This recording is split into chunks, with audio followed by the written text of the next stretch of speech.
Hi, my name is Sean Ermer, and I'm here with Team 24 and PercVac. Let me start by introducing the team. We're a group of bioengineering graduate students out of the University of Utah, consisting of myself, Mark Christiansen, David Page, and Michael Bobby, here with me today, who's also pursuing an MBA.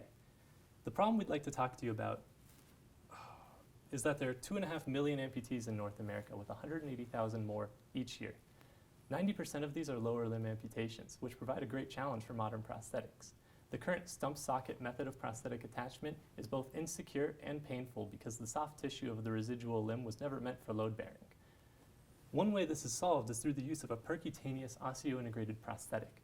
These prosthetics are implanted directly into the bone and protrude through the patient's skin in order to provide a post for prosthetic attachment. While these have been shown to provide much greater mobility and quality of life in patients, the high 12% infection rate has stopped them from gaining much traction. One way that infection is solved in the clinical setting is through the use of vacuum-assisted wound therapy, a process by which negative pressure is applied over a wound through a sponge or porous material in order to greatly reduce infection rates or improve quality of life. This is what we would like to bring to the percutaneous prosthetic market. Michael? So our solution is to incorporate vacuum-assisted wound therapy with the osseointegrated implant. So our device will implant directly into the bone of the residual limb of the patient. One end will protrude through the skin, forming the percutaneous interface.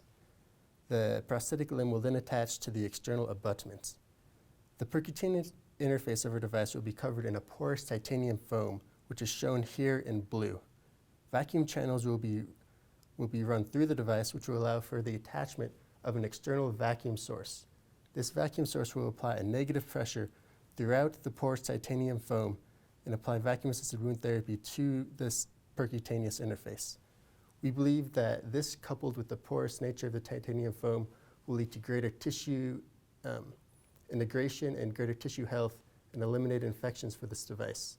We believe that our device will allow for percutaneous osseointegrated implants to be a viable solution for prosthetic attachment. The U.S. prosthetics market was estimated to be $1.85 billion. There are currently no osseointegrated implants on the market. We believe that our device will closely mirror the artificial hip in both cost of manufacture and the sale price to the hospital. Using this information, we predict a gross profit margin of $5,150 for our device. If we're able to capture just 1% of the North American lower limb amputee market, we would realize gross profits of nearly $12 million. Increasing that prediction to 10%, we would realize over $115 million in gross profit. We believe this provides a very solid business case for pursuing this technology, along with the potential benefits it offers to the amputees. There's a lot more we'd like to talk to you, but we don't have enough time. Please come see us at the competition. Thank you.